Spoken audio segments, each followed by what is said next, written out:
இந்த வீடியோவில் நம்ம எதை பற்றி பார்க்க போகிறோம்னா, ஆர்டி அட்மிஷன் சம்மந்தமாக மிகவும் முக்கியமான புதிய தகவல் வெளியாகி உள்ளது.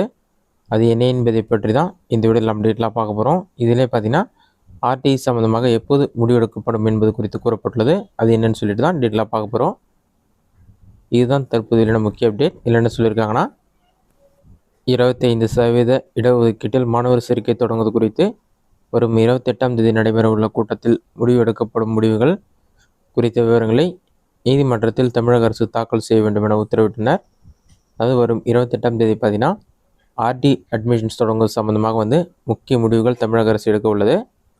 ஏற்கனவே சம்மந்தமான வழக்கு இருக்கிறதால அதை நீதிமன்றத்தில் தாக்கல் செய்ய வேண்டும் என்று நீதிபதிகள் உத்தரவிட்டுள்ளனர். கண்டிப்பாக 28ஆம் தேதி ஆர்டி அட்மிஷன் எப்போது தொடங்கப்படும் என்பது குறித்த அறிவிப்பு விலகும் என்று எதிர்பார்க்கப்படுகிறது. இது மட்டும் இல்லாமல் சம்ர சிக்ஷா திட்டம், தேசிய கல்விக் கொள்கை மற்றும் பிஎம்ஸ்டி திட்டம் ஆகியவற்றை தமிழகத்தில் அமல்படுத்தாததால் சம்ர சிக்ஷா திட்டத்தின் கீழ் வழங்க வேண்டிய ரூபாய் 2152 கோடி கல்வி நிதியை மத்திய அரசு நிறுத்தி வைத்திருக்கிறது.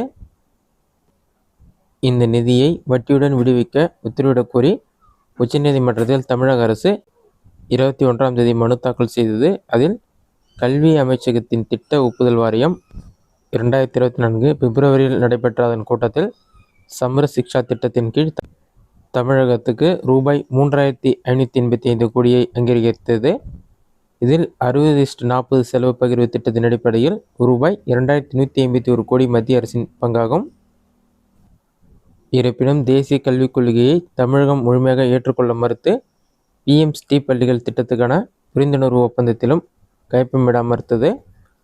இதனால் சம்ர சிக்ஷா திட்ட நிதியின் ஒரு தவணை கூட இதுவரை விடுவிக்கப்படவில்லை. இதனால் குழந்தைகளின் இலவச மற்றும் கட்டாய கல்வி உரிமை சட்டத்தை செயல்படுத்த முடியவில்லை.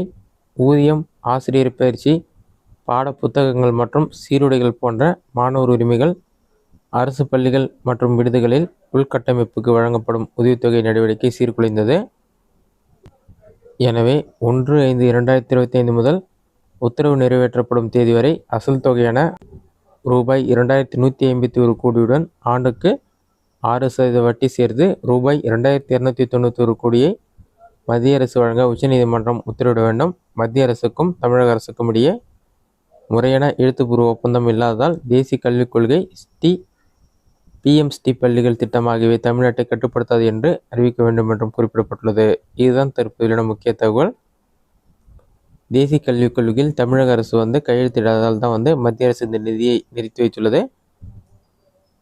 மே 28ஆம் தேதி பார்த்தீங்கன்னா தமிழக அரசு ஆர்டி அட்மிஷன் தொடங்குவது சம்பந்தமான ஆலோசனை கூட்டம் நடத்த உள்ளது.